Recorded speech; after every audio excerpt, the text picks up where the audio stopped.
Alright everyone, we are headed to Prince Crossing via the Great Western Trail, where we will get back via the Prairie path.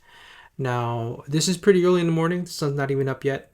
Taking Lake to 5th Street and then to St. Charles.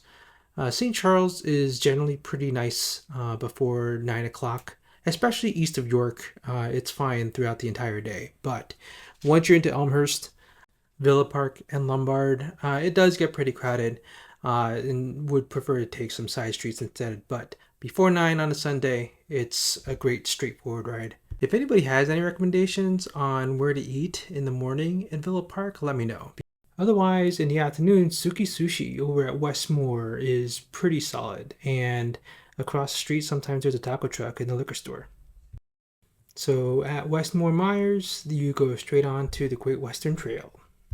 The Great Western Trail is nowhere near as popular as the Prairie Path, and it's actually the main reason is because at a certain point there's pretty much no shade, and so the runners don't go on here. And the reason why I do this route in a counterclockwise fashion is so that I can be biking away from the sun, from the morning sun, and then by the time I'm on the Prairie Path and the sun's up, it's shaded the entire way. So once at Prince Crossing, you have the option to head over to Ellyn, but this time we are headed to Wheaton, and we're actually going to cross through Winfield first. There's a bagel place around there that's pretty good, but in Wheaton, that's a really great place to stop for some breakfasts and just wander around downtown. There's almost always something new that's open there each time I decide to stop there, but definitely check it out. And on Saturdays, their farmers market is particularly good. And over in Glen Ellyn, there's Marche for some cheese, and then there's actually Olive and Vinny's that's pretty solid for some spice packs. So definitely check that out through Glen Ellyn. I don't know any breakfast places around there, so if you have any recommendations, always open to it. But really, if you just see, it's all shaded, and it's just really relaxing. But don't really expect to get some speed through any of here because there's a lot of stop signs. There's a lot of packs of runners, especially later into the summer before the marathon. And in Villa Park, Standard Meadery is a great place to stop at to have some meat and see what pop up they might have running in the back. And see throughout this entire time, we have been on the Prairie Path, just straight away, all the way to the end here.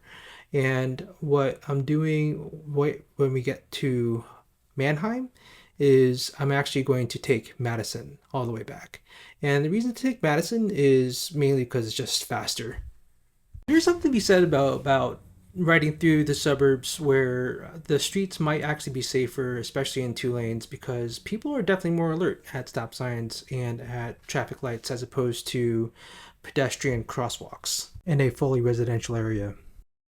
And the other reason to take Madison in is so you can head straight into downtown Forest Park, where this is a fantastic breakfast area. There's Madison Park Kitchen, where you can get the spinach crepes Benedict, which is really satisfying and not too filling. And then there's Al's Grill further down into Oak Park, where you can get the colossal skillet. But today I am rewarding myself with the eggs with peppers and onions, bacon well done, another side of bacon well done, pancakes, butter on top, and a toasted English muffin.